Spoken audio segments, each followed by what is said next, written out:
Hi, I hope you are having an amazing day. It's Thursday here. I have got my coffee and I've just been doing some meal prep this morning. Steve was helping me, so good.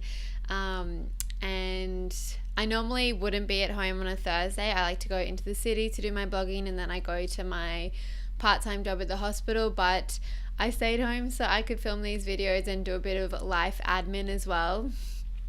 So yeah, I just want to chat today about something I get asked all the time, and that is how to start a blog. And I just want to say right now that this isn't going to be about the technical side of blogging. There are so many amazing people and amazing resources for the technical side of how to start a blog. I need to, well, I'm just holding it, just waiting to take a sip. Okay. There are so many people that have incredible advice about how to set up the actual website, how to choose images, all of that kind of thing. Oh my god, this fan. Every time I have this little fan here so I don't get too hot, but it tickles my nose. I think I need an alternative, but anyway, don't mind me. So there's lots of advice to help you with that kind of thing. One thing that I find doesn't get spoken about nearly as much is how to overcome that fear and self-doubt and procrastination when you've had the idea to start a blog and you're trying to get yourself into gear and actually start it.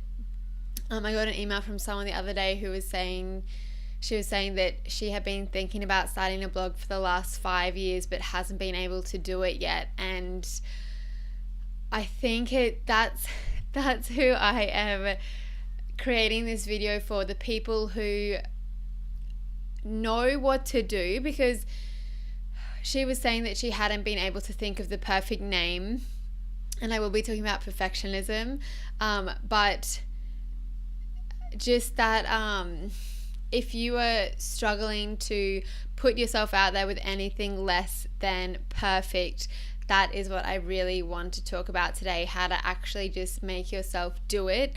And yeah, I want to talk about what I experienced. I started my blog in August 2013. So nearly 3 years ago, 2.5. Oh, what is it now? May 2017. 14, 15, 16. Over 3 years ago. 3.5 years ago. So I've had a blog for quite a few years now, and I spent quite a few years of that getting in my own way, being too scared to tell any of my friends about it, any of my family, which of course means that it's hard for it to grow because I'm trying to do it on the down low.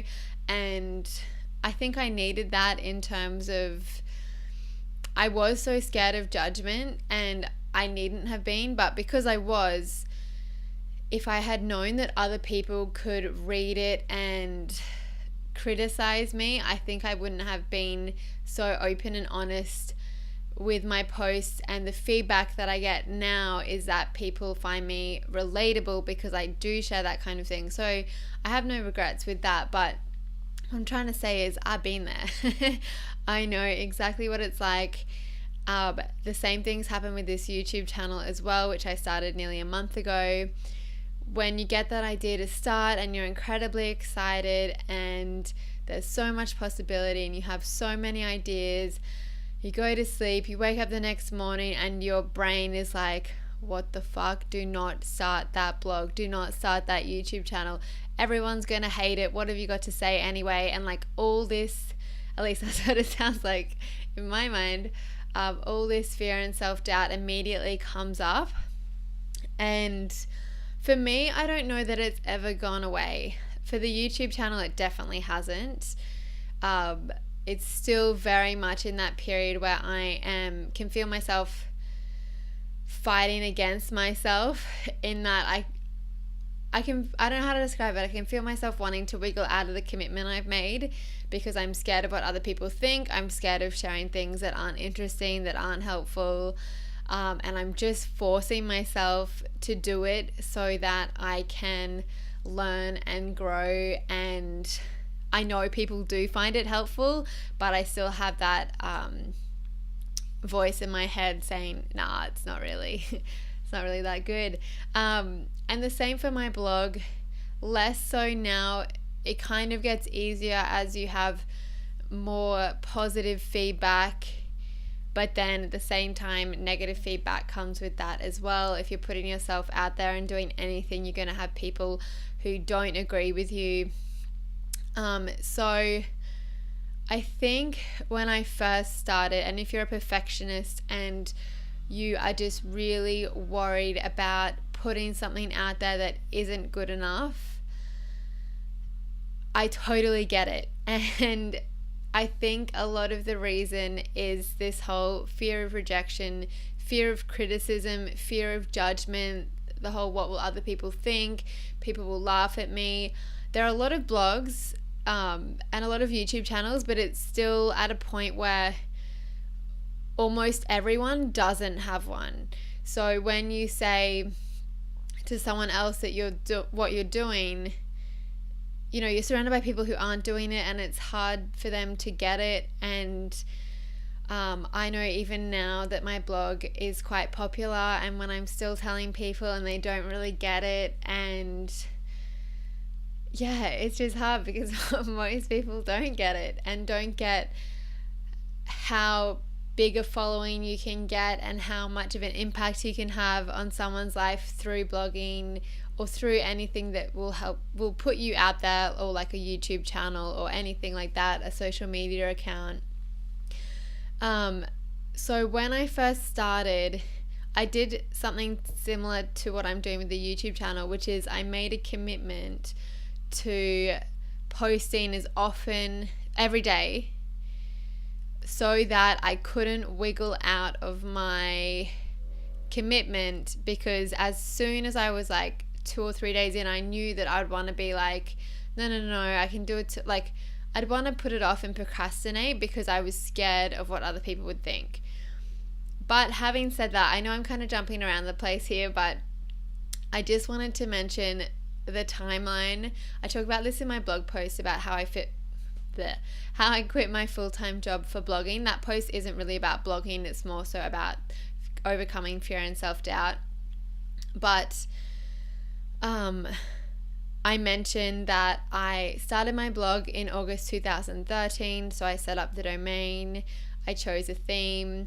It had taken me maybe, I want to say, a few weeks to come up with the name. I'm still, you know, like, it could never be, I don't know, I like the name, but I'm not like, oh my god, this is like the name, but I do like it. So I came up with a name, did all of that, and then I didn't post anything for 3 months. Nothing. I was way too scared, and I just had that freak out of, oh my god, what am I doing? I don't have anything to say. Why would anyone care what I have to say? I haven't got anything figured out. I know nothing. I'm boring, like all of this stuff. So I didn't post anything for about 3 months, and then I think it was late November, early December, I posted my first post. And then I started editing it after it was published and re-editing it, and I was just so scared of it not being good enough, even though at that point, because I'm not telling my friends and family, so I've got like 0 visitors, and obviously no one's going to keep coming back to a blog with one blog post. But I was still so scared, and I kind of had to put my foot down. And that is when I said, okay, I'm going to publish a blog post every single day because then if I did that, I wouldn't have enough time to go back and edit the old ones and over edit. So I did that. Most of my blog posts were a few sentences with a link to a video or an article that I really liked. It was nothing like what my blog looks like today. It was really, there were maybe a few longer ones, but most of it was really just sharing other people's things that I found helpful, because I didn't feel like I had anything helpful to share myself. even though in hindsight I can see I did have a lot of experiences and everything I could share, and I now know that you don't have to have everything figured out to be able to help other people. There are still a lot of things I haven't completely figured out, but by sharing my experiences and my struggles, I know it has helped so many people, because I get so many emails telling me exactly that. And I think that's something for you to think about as well, that you don't need to have it figured out and to be an expert. Most people are just really looking for someone they can relate to and someone that gets them, and you only really have to be one step ahead. So yeah, I did that for a while, and then I was quite sporadic with my posts for the first 2 years because I had so much self-doubt. I thought my issue was motivation, and I thought my issue was lack of time. Not so.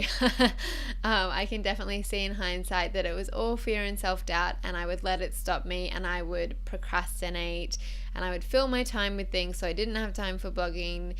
And I also believe that I had to feel like blogging, which I know now isn't how things work, and I'm not always going to feel like it, and I've just learnt how to do it when I don't feel motivated.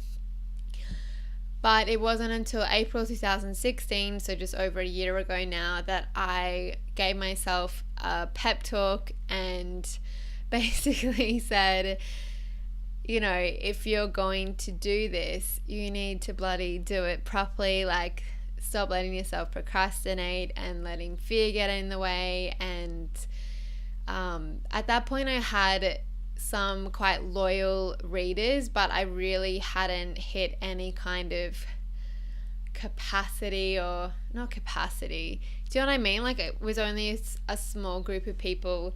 I think I had maybe about 200 email subscribers from like 3 years of blogging. God, I suck with this time stuff, hey. 2 and a bit years of blogging. So then I did a course. It was actually Mariah Coz's course called Your First 1K.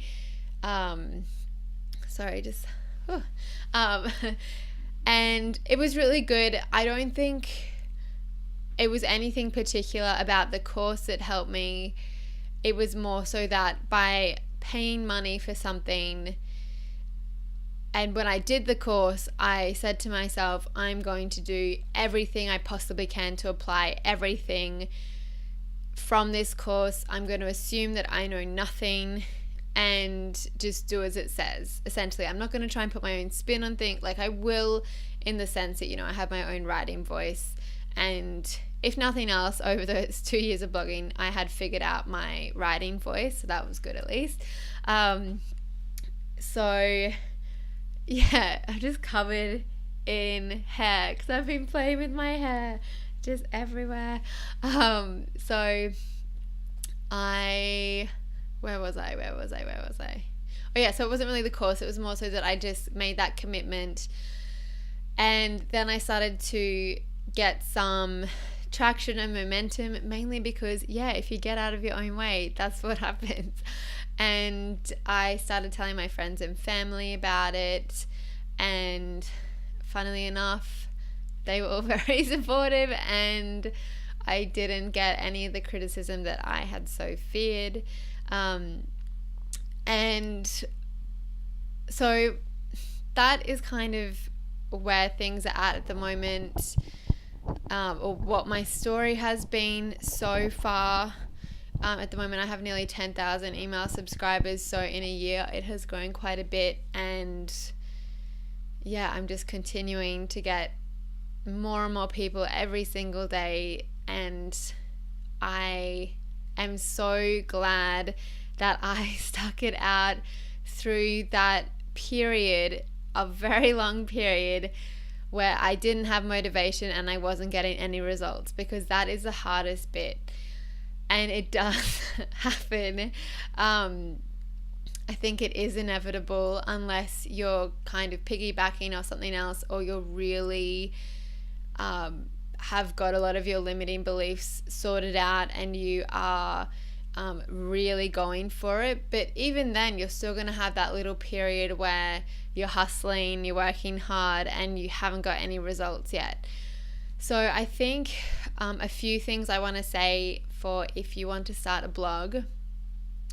The first is really not to expect anyone to read it for at least 6 months. I know that sounds like such a long time, but then again, if you think back 6 months ago, so that was like Christmas, goes pretty quick. But just don't, I think I'm saying that because if you're constantly asking yourself, is this worth it? Is this working? I'm not getting enough readers. And like, I didn't have anyone looking at my blog for months and months and months. I'd be excited to get like 8 page views total per day. And I swear to God, 6 of them or 8 of them would have been me. But to really not have that expectation of immediate results, because I think like there are so many blogs out there, and maybe you've even started one and then abandoned it, that have 5 blog posts. They were all in quite quick succession, or say all within a few weeks or a month, and then it's just been abandoned. And usually I think that's because the motivation's gone and they're not getting results yet. They're not seeing traction because, as I was saying, no one's really going to come back to a blog that they find with 5 blog posts. It's not enough of a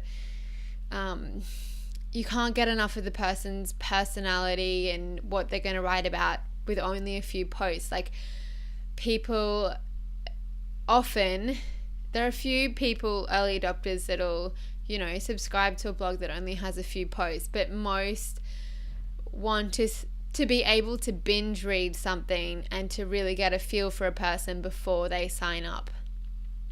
So, or before they even just keep coming back and they remember your name and they search you again. So I think really not expecting that, so that when it doesn't happen, you don't abandon it. Because and I knew this from the beginning, that the key to success is purely to persevere, to put one foot in front of the other. Of course, there are a few other elements, but I knew that if I could nail the perseverance side of things, and even though it wasn't amazing perseverance, I'd have a few months without even posting, but I never abandoned it completely. I always came back to it. That's because I love talking about all of this kind of psychology, personal development stuff. I'm totally fascinated by it. So I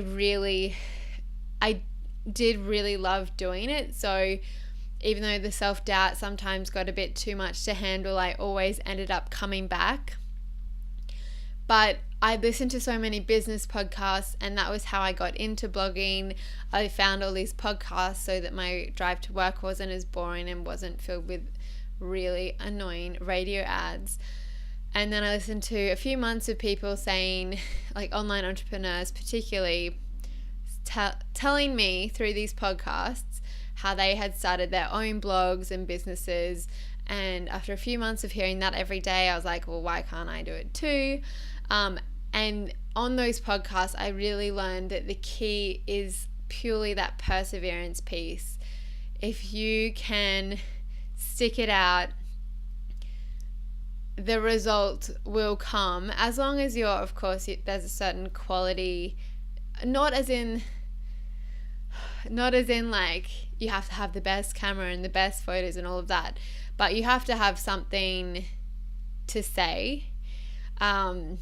But I think perseverance and grit is such a huge piece of it, and you learn the rest as you go. As I was saying, my posts were so different back then, but as I continued, I learned more about what I was interested in writing and what got a better reaction or what helped more people, and could really develop it from there. The other thing as well is you don't need to know the name you want to have, to know, like, I think the fear and the self-doubt can really make us want to procrastinate because we want to avoid them. Procrastination is avoidance.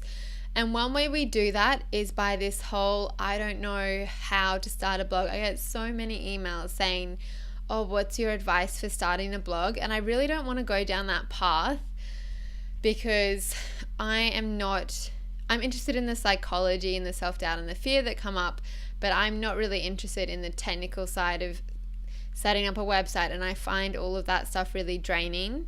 So there are people who are completely energized by talking about blogging itself, and I'm happy to point anyone that asks me for blogging advice onto those people. A few of the ones I follow, particularly for when I was just starting, Mariah Coz of femtrepreneur.co, Melissa Griffin of melissagriffin.com. Her name is spelled MELYSSA. They're my main two, but there's if you go on any of those two, you'll find other ones as well. But yeah, there's so much advice about how to start a blog. And when people say to me, oh, I'm just, I really want to start, could you just tell me your tips so I can get started? There's so many tips, and I think it's just, we do it with exercise, and we do it with working out, and we do it with anything we're procrastinating on. We, want to find out what that particular person eats, or what that particular person does when they work out, and that isn't the answer, and we're just giving ourselves the opportunity to procrastinate by keeping all the information out of reach. But you've probably already read a million blog posts that will tell you what to do. The key is to just make decisions, to not let yourself be in this whole I don't know space. If you don't know what name, just do it in your own name. I think anything can be changed, particularly with anything online. It can all be changed, and in that new stage as well, people are like, oh, I don't want to keep changing up my name and my theme and all of this once I've got readers. But in that early stage, you won't have many, and you only learn by doing. So many things, when I'm in my creative bubble, I'm like, oh yeah, this image will look the best, and this, the way I've written this blog post will be the best. And then I publish it, and once I publish it, I'm like, oh God, that's horrible, or I could improve that so easily. And it's never until I hit publish that I actually get that insight. So I really think learn by doing. If you need to keep it a secret from your family and friends, then do it. And yeah, I think a lot of it, particularly anyone who is following what I do, if you have that perfectionism mindset and you have a fear of criticism and a fear of judgment, just expect that blogging will bring up all those fears that have probably been laying dormant for a while, and that makes blogging the most powerful personal development tool you could ever have. So I highly recommend continuing with it, and my advice is really just to call yourself out on the procrastination. If you've been saying, I want to start a blog but I don't know what to call it, or I don't know if I should use Squarespace or WordPress, or I don't know what niche. There's so much pressure, I think, as well, to pick a niche.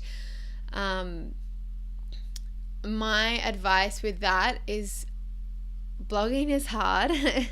As I was saying, to bring up all your fear and self-doubt. So I think it is important that you write about something you are genuinely interested in, rather than something you think other people want from you. And that's because it will take that perseverance and grit, and that is hard. And it's even harder if you're writing about something you don't care about.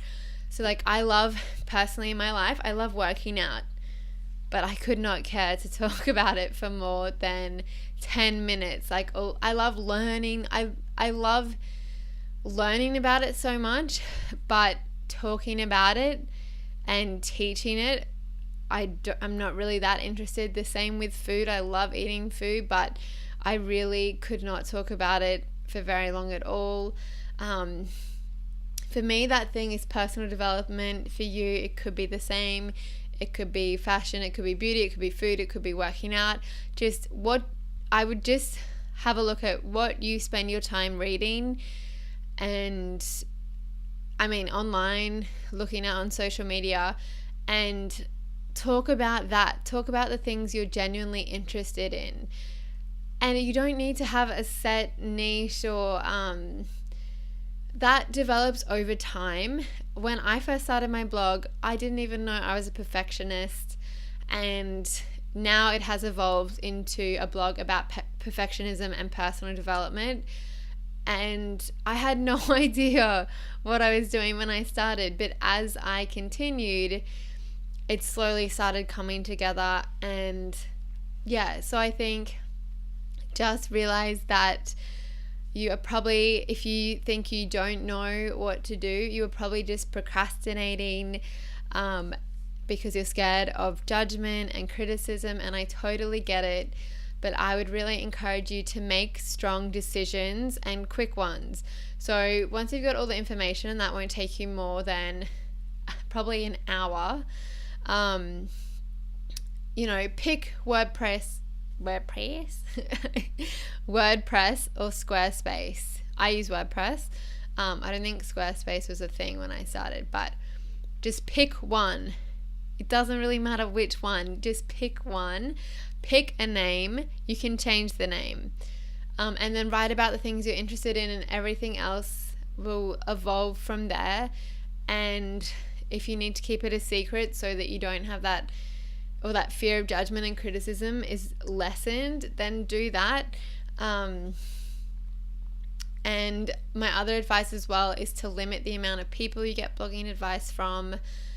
In terms of online, there's a lot of advice, and a lot of it can be quite conflicting. I also recommend, if there's a course you've been thinking of doing, to just do it. Oh, my nose.